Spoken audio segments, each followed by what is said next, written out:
Со првиот јавен повик 4,5 милиарди, а со вториот 13,8 милиарди денари, општините добиле за реализација на проекти кои се во интерес на граѓаните, а кои пред се од комуналната сфера. Министерот за локална самоуправа Златко Перински, зборувајќи во Клик Плюс, изјави дека реализација на проекти има на дневна основа.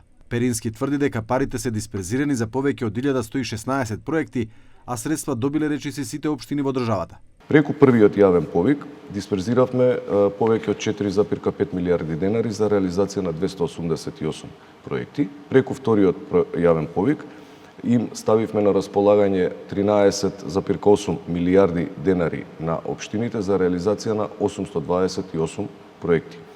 Имплементацијата на терен, на дневна основа се спроведува без никаков застој. Но парите ќе бидат исплаќани во фази, односно нема однапред да се префрлаат на сметките на општините или изведувачите на градежните активности.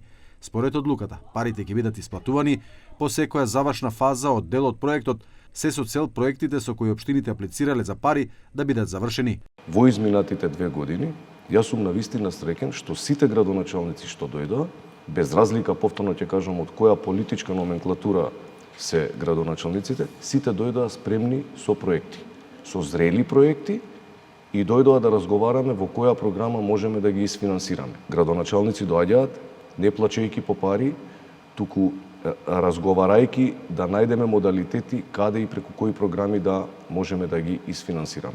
Министерот вели дека општините на годишно ниво губат од 80 до 100 милиони евра поради тоа што несоодветно ги колектираат своите извори на финансирање.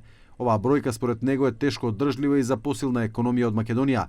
Поради тоа, вели Перински, се работи на процес на фискална децентрализација и фискална независност на општините.